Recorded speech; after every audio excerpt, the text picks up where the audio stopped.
Okay, I'm going to stick two questions together here. The first question, or the first point really, we gain power and influence through our membership of NATO. Isn't that also true of being in the EU? And the second one is slightly linked. There hasn't been a war between countries in Europe for more than 70 years, excluding the Balkans, of course. In what way is Britain leaving the EU going to help maintain that peace? So, Caroline. What's the last bit? In what way is Britain? So, in what way will Britain leaving the European Union help maintain peace?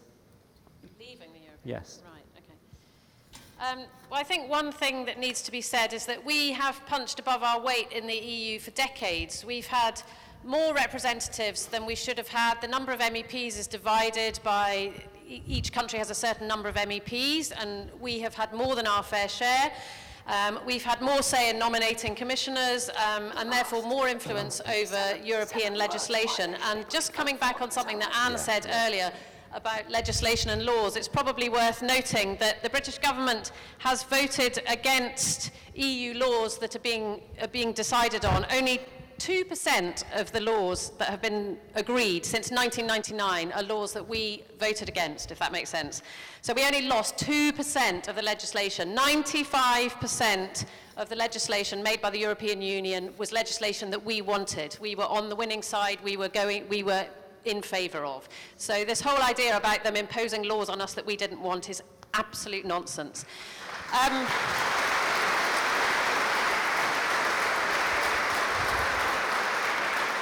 So, as for securing peace, I've already talked about my time in the Balkans. I think we need to be in the European Union as part of this peace project, which has lasted for 70 years. It brought our continent together. That is why the European Union exists. France and Germany wanted to ensure that there would never be another war like the war we had seen that ended in 1945. And part of the work I would like to do is working with Balkan countries on the EU expansion to the east to carry on securing that Caroline, peace. I've got to stop you there. Okay. Thank you. Jim. So, to misquote President Obama, I believe we should be putting out a hand of friendship to Europe, not an angry fist of denial and of rejection. I think we are much stronger within Europe. That is absolutely clear. We're stronger within NATO. And you just have to look at what's happened with our failure to do these trade deals, the abject failure of Liam Fox and the team, a failure to attract inward investment. And the incredibly sad news is you see another manufacturer in this region just this week with Honda. They seem to be tripping over themselves to leave Brexit Britain. When will people learn that we're stronger in Europe? It's better for us to be there. It enhances, it doesn't diminish us. We can be strong at home and strong in Europe, and that's the best argument.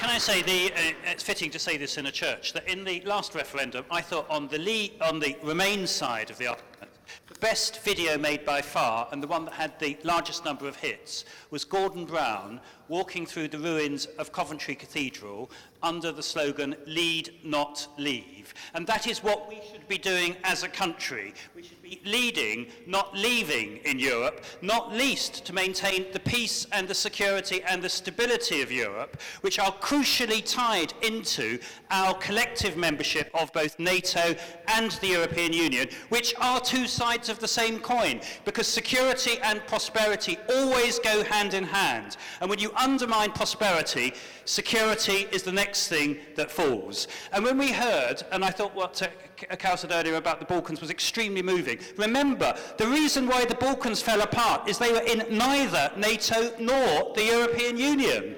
What every country that has come to democracy in Europe, whether it be in the former Soviet Union or in the Balkans, what they have all wanted as they have come out of a colonial relationship with whether it be Russia or with the former Yugoslavia, what they've all wanted is to join both NATO and the European Union, the two together.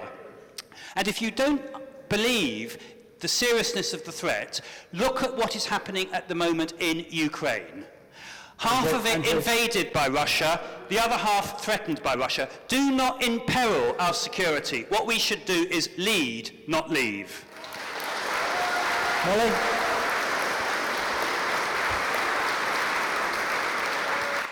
So we chose to launch the Greens campaign for these European parliamentary elections at St Peter's Church in Bristol, and it's a church that's been left in ruins like Coventry Cathedral to remind us of the horrors of war and to remind us of the importance of working for peace. Peace doesn't happen by accident. You have to make peace. And the people who built the European Union, the founding fathers, they made peace, and they made it as a tribute to their fallen colleagues, their fallen comrades who they had lost in the war, and they had determined that they would never allow war in Europe again. And I must admit, I hadn't understood the depth of the commitment until I was in the European institutions myself, and you're constantly reminded of that. And it's particularly the axis between France and Germany that's so important in building this peace. It's held us all together in peace for the lifetime of everybody in this church today, and we should absolutely not imperil that. Peace has to be made. It doesn't happen automatically. And the European Union has made peace, and that's why it won the Nobel Peace Prize. So somebody shouts out rudely, I thought, that NATO has made peace. I disagree with that. NATO is a system of mutual alliances. That's exactly the kind of system that existed previously and which led us into a number of wars. Because if one country goes into a war, it drags other countries in with it. And NATO is also encouraging more spending on defence. What we have to do is spend money on peacemaking, not on preparing for war. What has built peace in Europe is the cultural links made every day between twin countries, between twin cities across the European Union, the Erasmus programme, people travelling, people learning about their European neighbours in this amazingly diverse continent we live in. Let's not put that at risk. Thanks, Molly. Anne?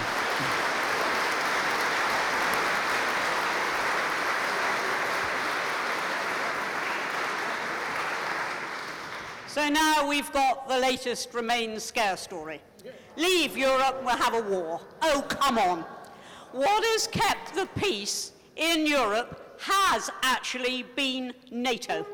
And crucially, we and one or two other European countries only have paid our full whack to NATO as demanded.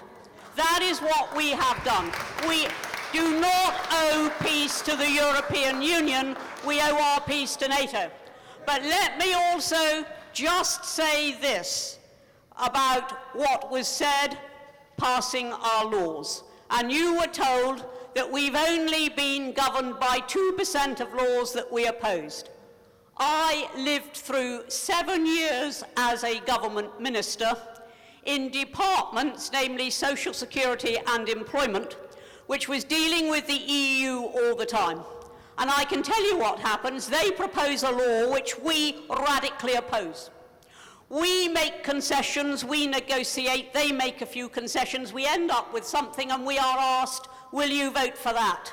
The option is the original proposal. So we vote for that. And then those who play with statistics say, oh look, we agreed with that because we voted for it. Bunk. Okay.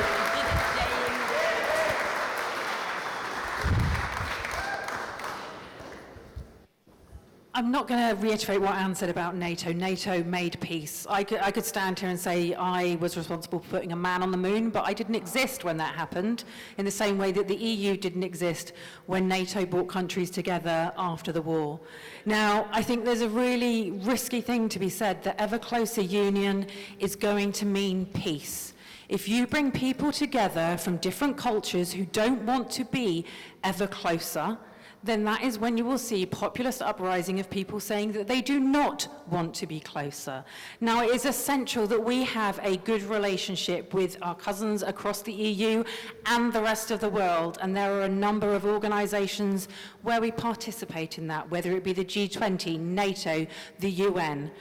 But to suggest that we need to stay in the EU and take people ever closer, when you put countries together and you enforce borders where the culture and the people there do not want them, then you cause a risk. And that is why leaving the EU will protect us from war, because it's delivering on what people want and not forcing something on them they do not.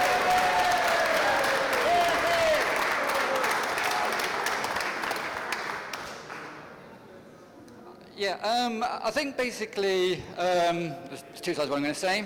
It's more a case of I don't care where we've come from, it's where we're going to.